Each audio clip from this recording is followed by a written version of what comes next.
Buongiorno. Good morning and welcome to this meeting entitled Worse Than This Crisis, There's Only the Drama of Squandering It, a dialogue on starting again. This is a sentence used by Pope Francis, but the title focuses on today's topic, which has never been a topic for experts. This is a topic of the people who want to have fun today, to go back to school, to the people who want to work, smart working or not, the topic of the people wondering how companies will recover, and how the pandemic will look like in the future, if we are at a turning point or if there's going to be a recovery. This is the question asked by each and any one of us. At this meeting, we have the opportunity to talk to the people who were already famous and now are very famous. They are trendy people. The first one is Domenico Arcuri, who is the CEO of Invitalia, the National Agency for Talent Attraction and Company Development, since 2007, and he's always with us at the meeting, talking about investments and development,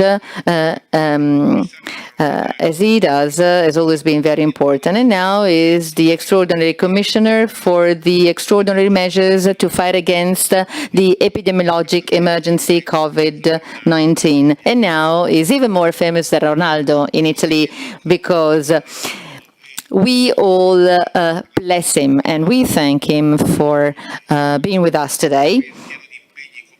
He is fully engaged. We always see him in the newspapers. And I will ask him now to introduce this topic. Then there will be many guests with us, but he is the one that will give us a short introduction on this topic. Unfortunately, there's no applause for you, but you've got virtual applause, that's for sure. Thank you very much for being with us, and I'm going to give you the floor. Thank you. And good morning. Let me say that, first of all, that unfortunately I'm not able to be with you in presence this year.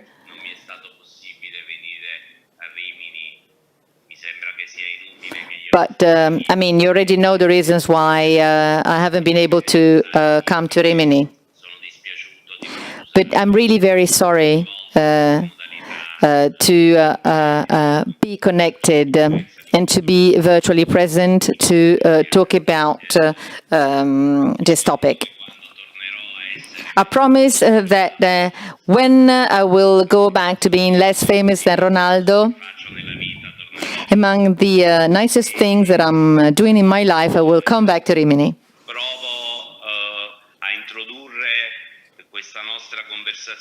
Okay, I'll give an introduction on this topic. I will try not to say the obvious. We are definitely facing the greatest emergency affecting the world over the past decades. In the world, there's 22 million citizens who have been infected, almost 800,000 victims. In our country, there's 255,000 people who've been infected. Up to yesterday, over 35,000 victims.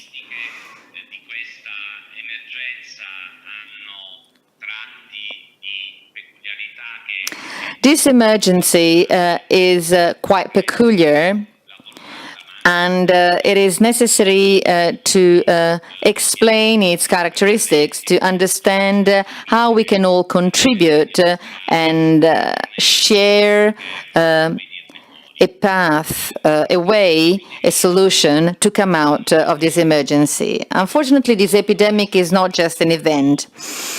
The world so far has been used to facing dramatic events such as earthquakes, floodings, the collapse of infrastructures, And these events have something in common.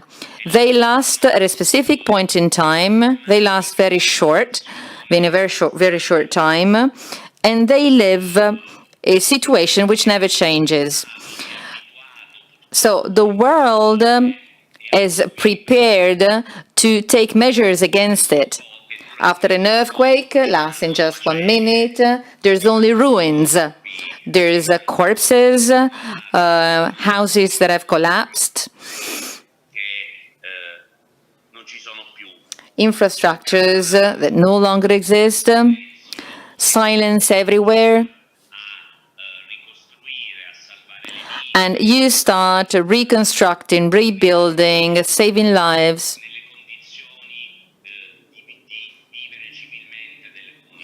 Ensuring good living conditions for citizens. So it is an event occurring at a specific point in time, in a short period of time, and leaves a static situation that never changes. This is not the case for coronavirus, which is not an event.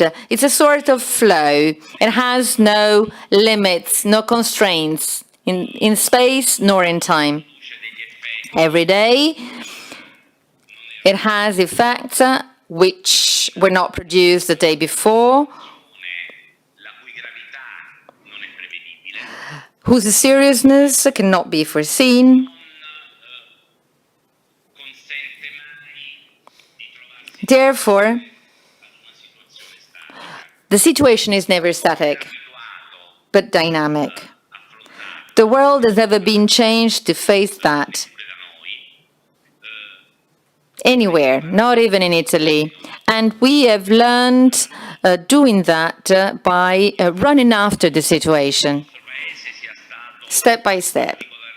I think that Italy has been very good at tackling this situation, this tragedy. As you all know, it was early March. And in early March, Italy ranks second worldwide as the most affected country, which was dramatic since Italy is quite a small country compared to the whole world population. Today, Italy ranks 16th.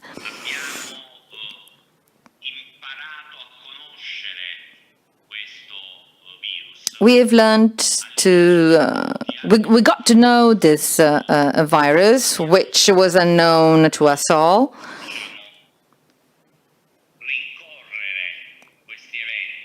We've learned to run after the events and to anticipate them. How have we managed to do so, and what should we do to continue to do so in a successful way? Over these dramatic months, I've seen in our citizens an extraordinary sense of responsibility.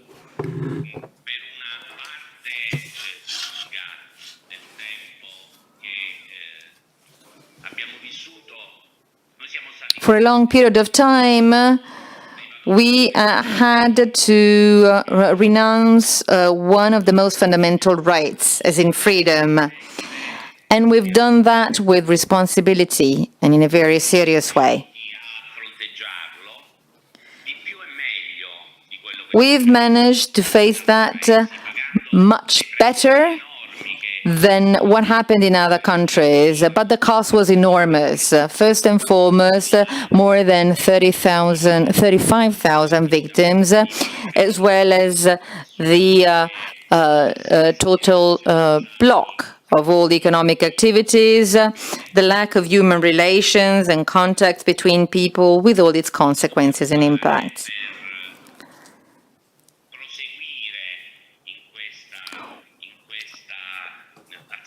What do we need to do to continue tackling this devastating epidemic? Once we have gone back to our freedom, we have to continue, I think, having a strong sense of responsibility. So what I'm asking our citizens during these days is to keep the freedom we have found back again, but let's understand that it has to go hand in hand with a strong sense of responsibility. Let's follow the rules in a responsible way. Let's comply with the rules so that we can continue having the freedom. And that applies to individuals, communities, companies, institutions, especially for the youth and the elderly, for children and adults. If we can strike a reasonable balance between freedom and responsibility, I think that we will not go back to those dramatic nights and days of March and April that we were forced to suffer from. Now, that's a very interesting point of view, helping us all to understand different needs. And now we will continue with CEO Arcuri on different aspects. The first one is the right of health, because infectious diseases have a characteristics that they do not stop, and they know no borders across regions or countries. We have to tackle them all together. So the question is, what will autumn look like in terms of vaccines, schools, videos? Now, we will have 4 videos. The first one is a video by Domenico Arcuri, and then there will be another one by Giuseppe Ippolito, who is the scientific director of the National Institute of Infectious Diseases, Lazzaro Spallanzani. Now, let's start with a video by Giuseppe Spallanzani. It is difficult to really remember what happened. The first days we had limited information. We expected that a virus could disseminate so quickly. For years we've been wondering, when will the next pandemic disseminate? Everyone was expecting an influenza epidemic. At that time, there was a coronavirus epidemic that started to disseminate unexpectedly. At the beginning, no one understood its extent.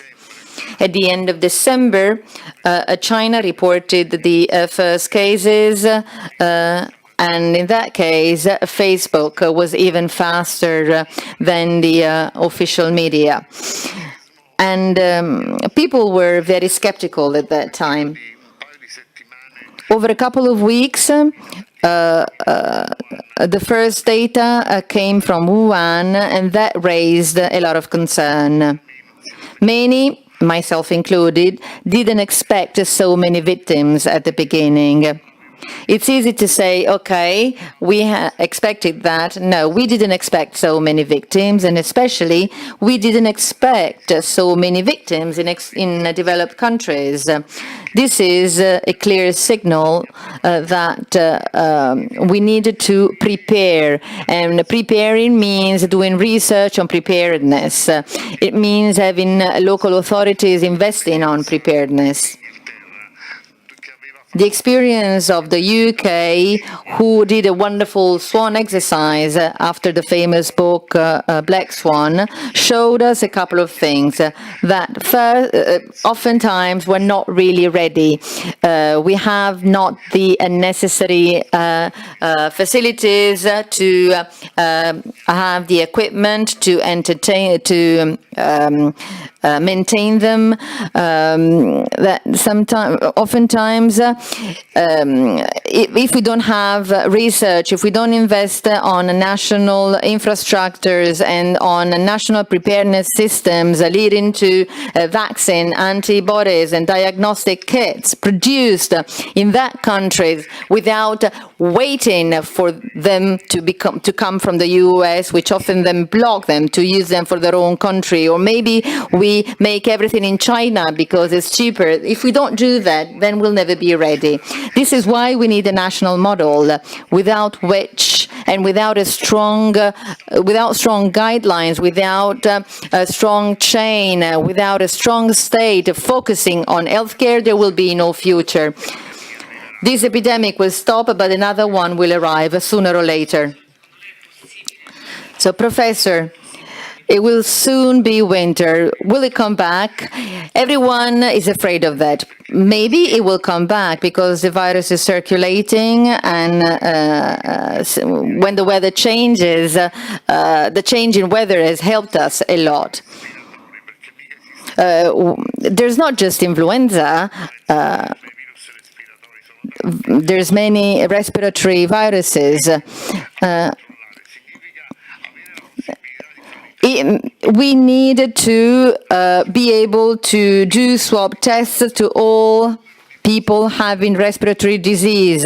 That means having as few people as possible in hospitals. This is why GPs, family doctors need to go to their patients' home in order to do swab tests. If we don't have this system preventing people from entering hospital, from entering emergency rooms, then we will not win. But general practitioners are a very powerful category, and they have a strong appeal on politics. We need to have a policy for general practitioners so that doctors become the first reference point. Doctors in small villages, in villages where there's not much, the doctors, the pharmacists, and the priests are the most powerful people in those little villages. We need to go back to that situation. Otherwise, we will never be able to take a step forward, ensuring continuity of care and continuity of management, a monitoring system. And these are all elements which are essential to tackle this situation. Let me say something else on the pandemic. We actually need to have a preparedness system. We need a system which is fully focusing on infectious diseases. Infectious diseases cannot just be part and parcel of research or prevention or public health care. We must have clear investments allocated to infectious diseases, which are totally different from, for example, risk management. You can't think that a road accident, for example, has the same solution as infectious diseases. The approach to infectious diseases must be global, must be universal, must be one and only one throughout the country, because viruses know no borders among countries, no regions, nor cities. Viruses know no borders, and only by adopting a national policy we will be able to tackle them. Just give us a remark, Mr. Arcuri. Now, thank you very much to Professor Ippolito for his contribution and for the contribution he's given to our country over these months. I wouldn't say that if it was not true. I want to thank him for his wisdom, for his skills, and for his behavior. And you also can understand that from his remarks. He always says everything in a very open way and in a very simple way. And especially at this time of history, this is what Italy really needs from people. Will the virus come back in autumn? And what should we do? Now, that's the question.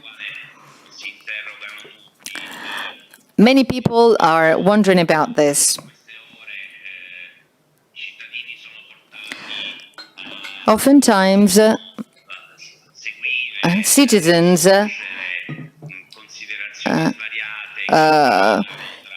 tend to follow different opinions, ranging from being very optimistic to very pessimistic. There's many different positions on that today. So I'll try to be as cautious as possible in what I'm about to say. Now, the virus has never disappeared.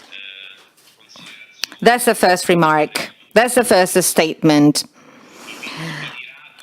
The virus will stop when in the world there will be 1 billion vaccines, as Professor Ippolito said, not only because someone is producing vaccines, but also because billions of citizens around the world can have these vaccines administered for free or at a very cheap price. This is not the case now. So we have to hope that the vaccine will be with us as soon as possible. We are also supporting research made by national companies. In any case, 2 remarks must be made. One, the virus has never left us, is here with us to stay, and the virus will leave us when there will be billions of vaccines. What do we need to do in this period of time? As I said beforehand, Molière used to say that we are not considered responsible just for what we do, but also for what we don't do. We all have to try and be responsible. We all have to be responsible, each and every one of us, in the way they can, to continue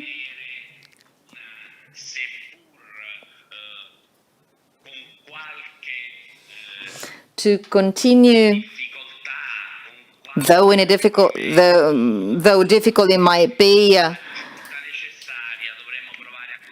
We all have to try, as I said, to continue having an ordinary life in our personal life, in our professional life.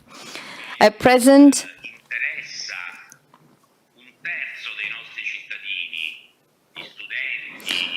1/3 of our citizens, as in students, parents, and teachers, are focusing the debate on school reopening. And there's a lively debate on that right now. I think that schools must reopen. This is not only necessary for educational purposes, but this is also necessary because it is the first way for the community to go back to ordinary life. The life of people, the life of families will go back to normal if children in the morning can go back to school and in the afternoon can study.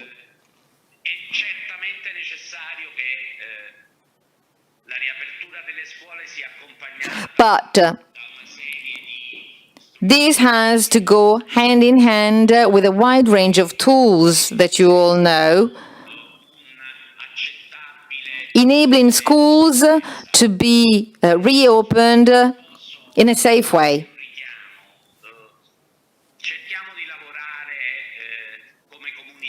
So I call the community as a whole to work for that purpose.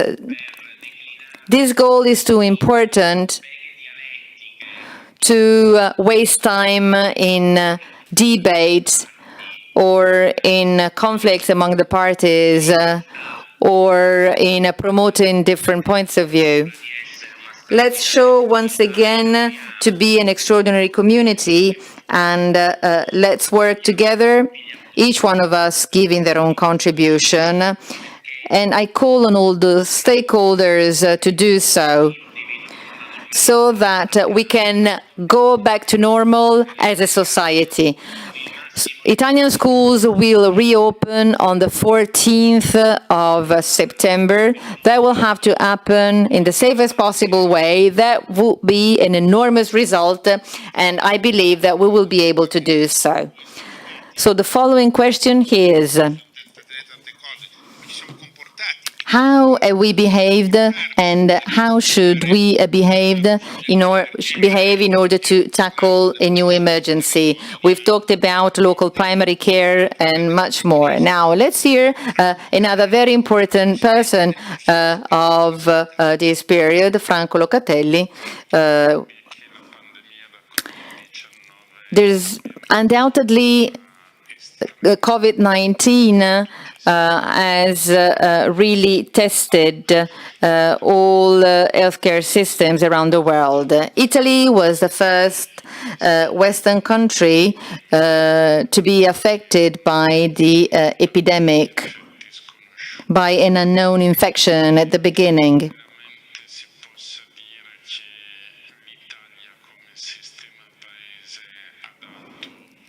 Italy, as a country, has shown that it has been able to control the dissemination of the epidemic as best as possible and to prevent the deaths of our fellow citizens. Clearly, there have been victims and have stirred our conscience. And through that, we have understood the frailty of human beings.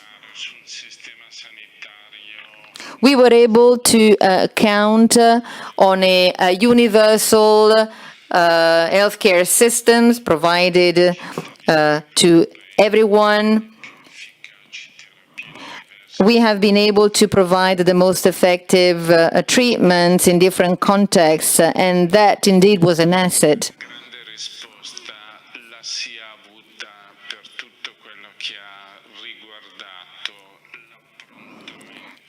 And we were also very good at preparing intensive care units and the beds of intensive care units to manage and meet all the needs of patients affected by COVID-19.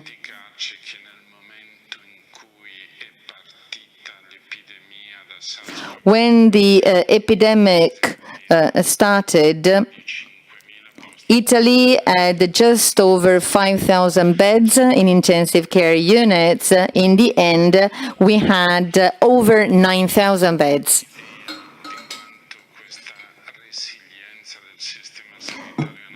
So the system was very resilient, and that was very crucial because let's remember that on the 3rd of April, over 4,000 Italians were hospitalized in intensive care units. Now, usually intensive care units have their beds occupied by other types of patients.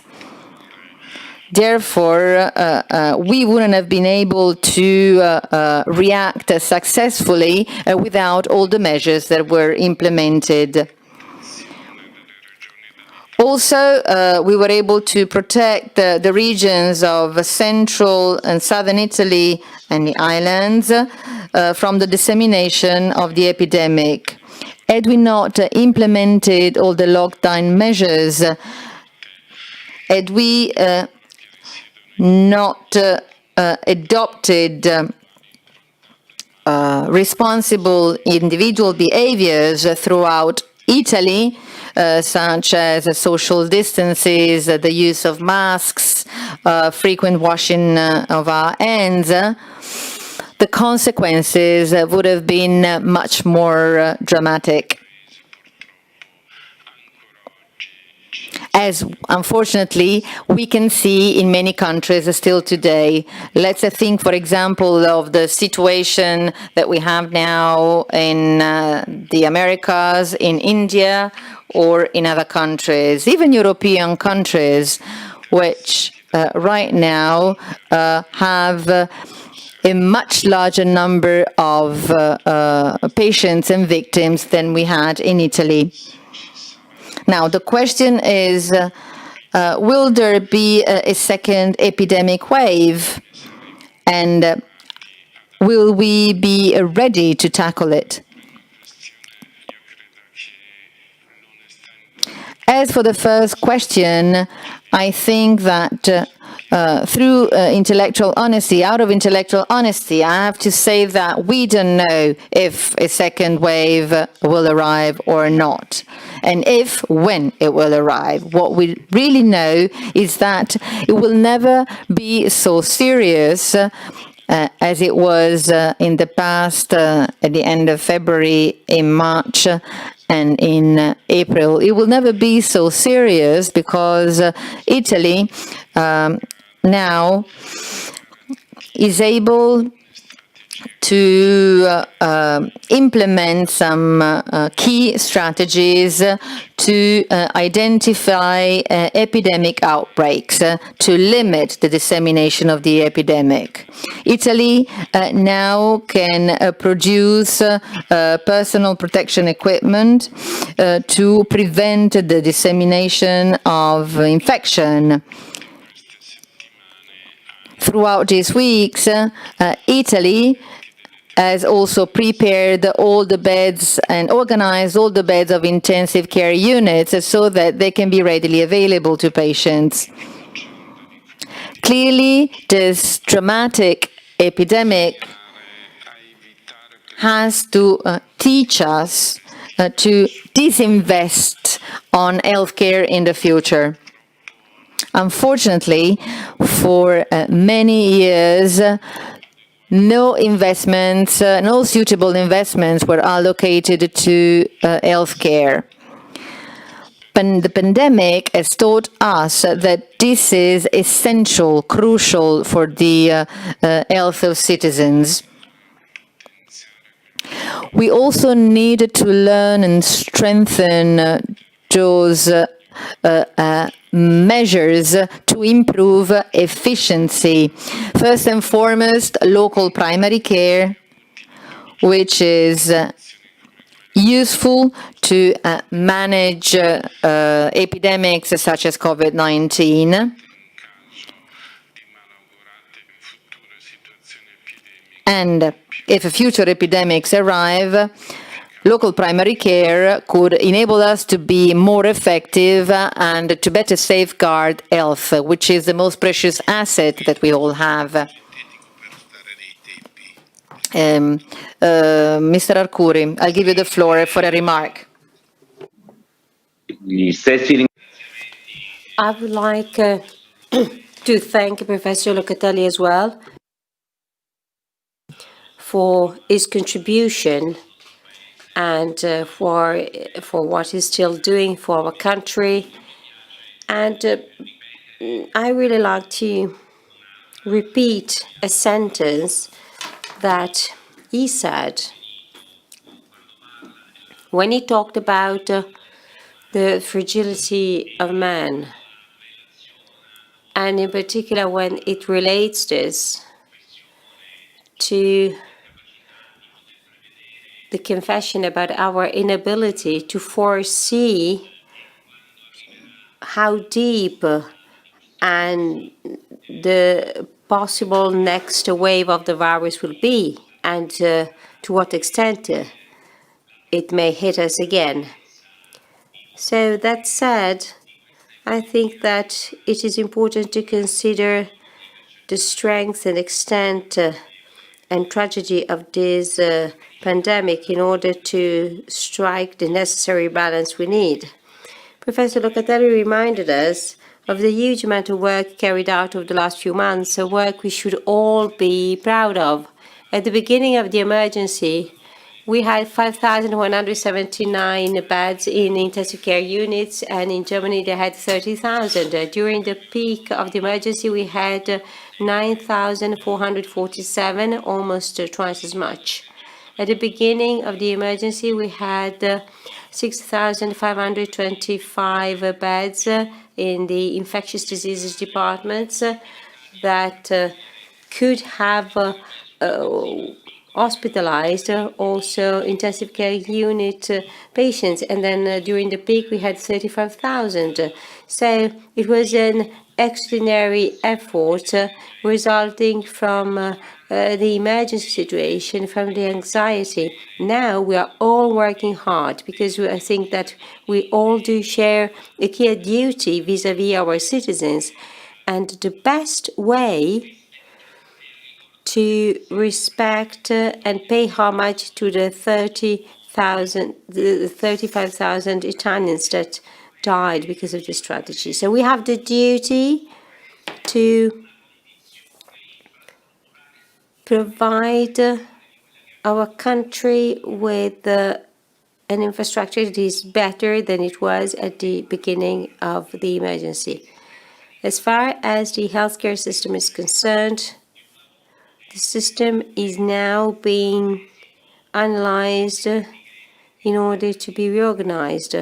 Minister Speranza and the government invested resources to reinforce the post-COVID hospital network, and we are also supporting that work.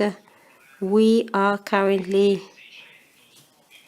organizing another 3,600 intensive care unit beds, so another good share, so 70% more. We had 5,200 at the beginning of the pandemic, and we are also creating another 4,800 sub-intensive care unit beds, and we are equipping our hospitals in order to be ready for the worst case scenario.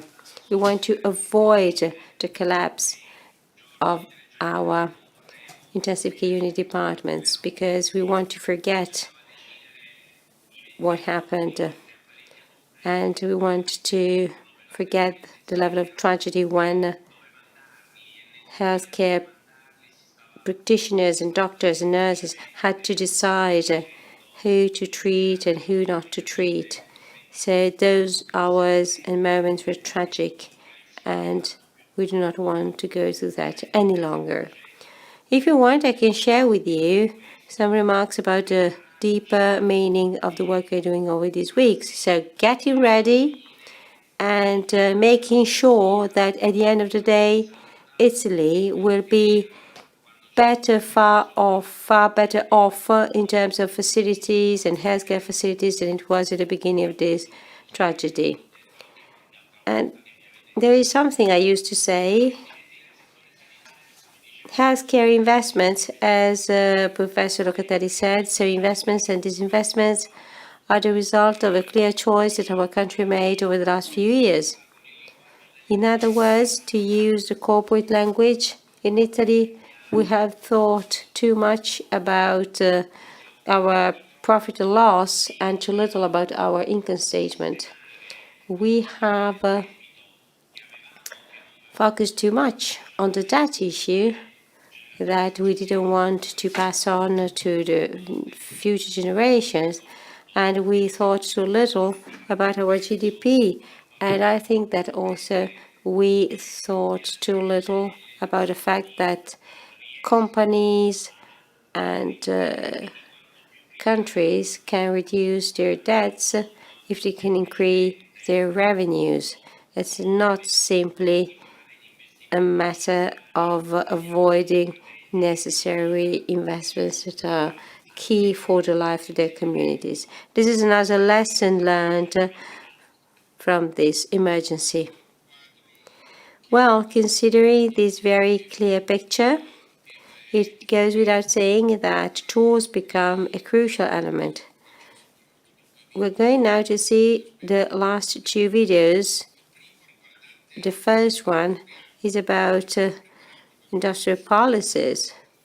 So we were not prepared for the pandemic, and then we got equipped. So how is the industry behaving? Alberto Vacchi, the president of Industria Macchine Automatiche IMA, is going to share his remarks with us, and then we also asked the same kind of question to Enrico Giovannini, spokesperson of ASviS. And what about sustainability? Because, of course, sustainability is very important. And what are we going to do is that sustainability compliant? And okay, because, well, what is this compatibility between sustainability and the market? Because we were fighting against plastics, but now plastic has come back very strongly. And then what could be the role of state in all that? And I'm going to ask you this at the end, because we need to consider the strategic vision for the country. So let's see the next two videos. Before sharing some remarks with you, I would like to say good morning and to greet Commissioner Arcuri and the organizers of the meeting in Rimini. The title that it shows is very, very interesting. So we need to enhance the lessons learned and try to make the most of this very tragic pandemic. Italians were hit very heavily and were among the first to be hit. So the memory of our victims needs to remain a priority, but we also need to make strategic and economic reflections in order to better face a possible second wave and also to maximize our models to improve the growth. And companies and lack of work can really suffer from some situations. So it's important for politicians to decide with competency and transparency. We need to save lives, we need to guarantee the economic conditions that generate health care and prosperity. Personally, as an entrepreneur and also as a president of an industrialist association, I would like to tell you what we did as EMA company and also what came from the meeting with Commissioner Arcuri. During the lockdown, we could keep our operations on because we supply the food industry and the pharmaceutical industry with our machines. And of course, first of all, we made sure that our workers could work safely. And we then rolled out a large smart working program, making the most of a 3-year program of systemic digitalization that we had already launched. That is called IMA Digital. That Commissioner Arcuri called us to involve us in the manufacturing of protection masks. It was an honor and a challenge also to decide with swift processes with a public entity. And so seeing such a quick bureaucracy was a very good surprise. And internally, we were starting to work with this mask manufacturing process, and with our experts in the field, we devoted our R&D center and best designers to design and project a machine, to design and build a machine likely to make these masks. So we made a specific machine to produce these masks, and so our main goal is to give our contribution to the future of the country. Okay, we were good, but actually we are still doing what the Commissioner asked us to do. EMA was good thanks to its suppliers and all the supply chain that shares the good and the bad. During the COVID phase, we confirmed our idea that the supply chain is extremely strategic and important to serve a global market. We knew that, but because of the task that had been entrusted to us by Commissioner Arcuri, we understood that our supply chain was the key to carry out this project. So then we restructured our EMA system after that, and today our growth is even more digitalization based and sustainability based, thanks to our solid base, our solidarity spirit, and our willingness to share the results. Thank you very much, and I wish you all the best.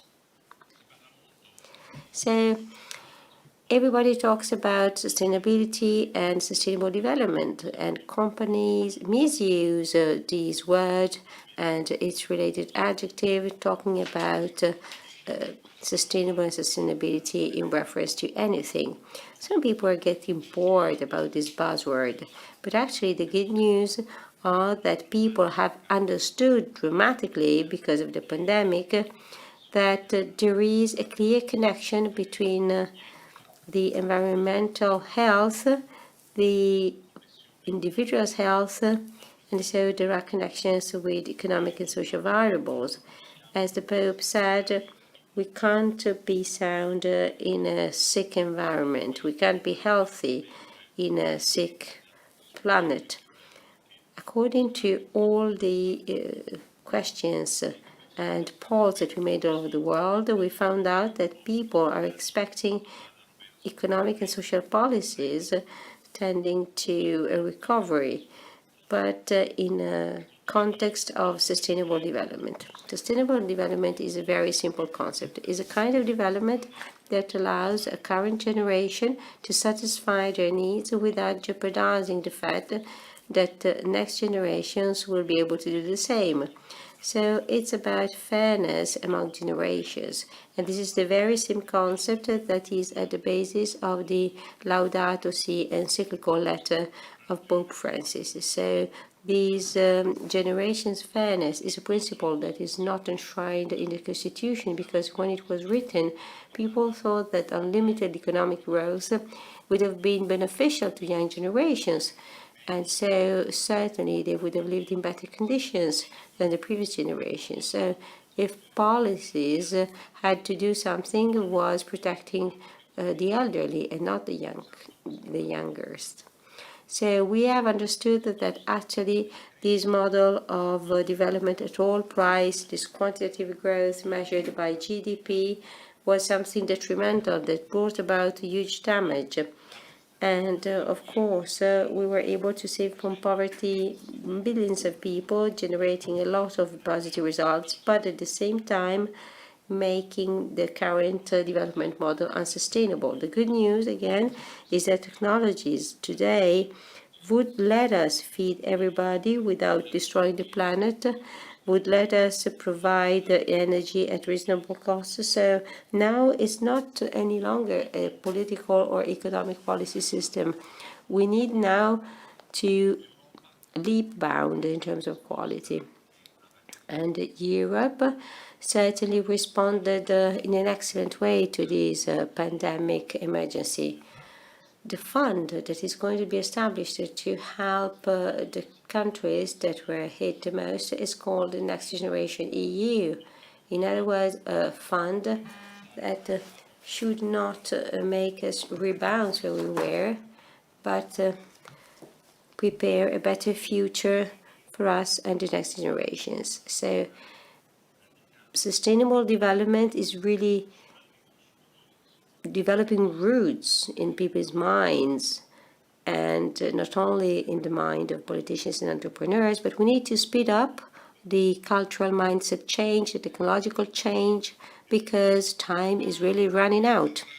Thank you very much, President Arcuri. Commissioner Arcuri, sorry, for a final word.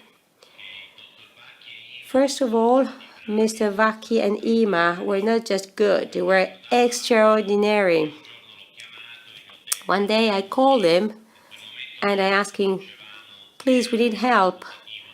We were not manufacturing not a single personal protection device, and in March it was hard even to supply them to the first responders and frontliners in the health sector.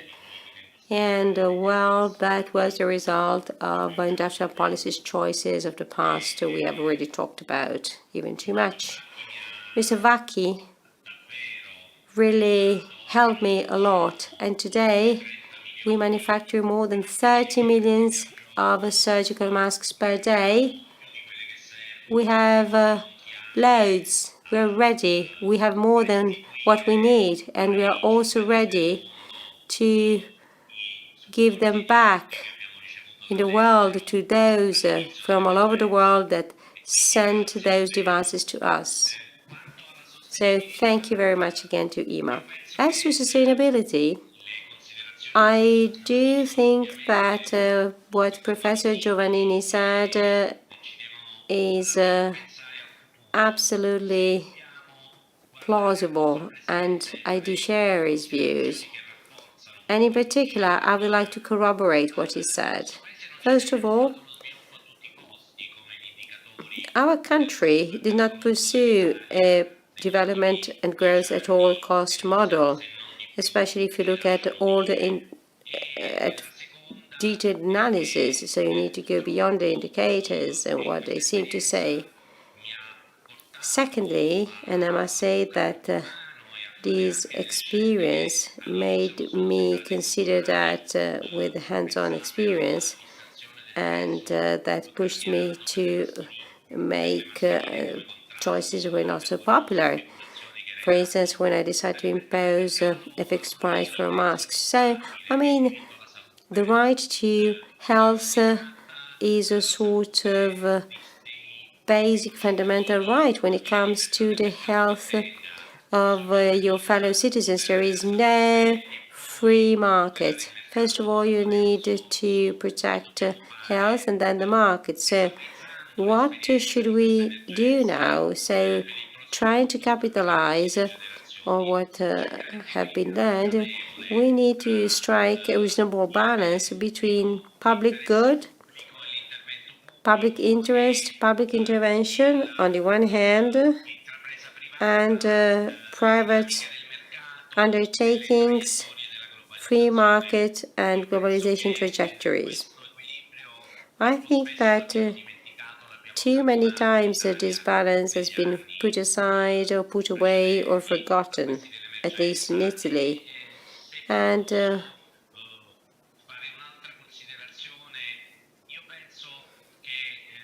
I do think that this tragedy will help us rethink a more balanced development model, able to rebuild the intensive care unity beds we need, but also leading to a more balanced market. So we need to get ready for possible future pandemics, and on the other hand, we need to control somehow the possible negative effects of global competition. There is a last remark I would like to share with you that has to do with communities. I think that during the last few months, our citizens have showed a sense of community that maybe had been lost or just forgotten. We felt responsible, accountable, sympathetic. We felt part of something bigger. Maybe it was because of the fear, because of the hope, but certainly this was a result of deep and intense emotions that brought us back together. This sense of community needs to be now preserved, cherished, capitalized and maximized and enhanced. And I think that it is going to be the first and probably most important lever of the expected and wished recovery and new start. We need to somehow plan and execute the best possible measures, drawing on the mistakes made in the past. So this pandemic needs to be useful. We owe this to those who are not there any longer. We owe that to the victims, and also we owe that to new and future generations. I often think about a quote of a great poet named Fabrizio De André, who wrote a beautiful text called Saved Souls, and it seems to be a hymn to loneliness and solitude, but instead it's a hymn to freedom. And it says at one point, what a loneliness, what a nice company. In other words, it's a way to try to convert the loneliness of the individuals into the freedom of the community. So each individual can provide a solidarity-based and responsible contribution to the community he belongs to. I've thought a lot about this recently. I've really discovered an extraordinary country full of solidarity and beyond any debate and conflict, sometimes a bit biased, sometimes not. I must say that this country that ranked second for number of infected people, well, now ranks at the 16th position, and we need to thank all Italians for this. Well, I think that what you said is in line with what Professor Draghi talked about in opening the meeting. We are talking about the new start, the recovery, the use of good debt, a country that wants to look ahead, a country that does not want to feel resigned, a country that has watched what happened, but now it's changing its skin, because we know that we can't go back to 2019. There's no way back. We need to move on. And you, Mr. Arcuri, you said it clearly. We certainly hope for the best for the future and to get back to that economic prosperity that will make us feeling safe. And certainly we're going to wait for you here in Rimini for the next meeting editions, the editions on reconstruction. I would like to say something about Professor Draghi's words. We all need to think about what he said, in particular about what he said on the good debt and the bad debt. We need to focus on the good debt. Debts are not the same. I mean, are not all equal, so it's important to concentrate on good debt and not bad debt. Thank you very much for the invitation. I hope to see you again next year directly in Rimini. Thank you very much.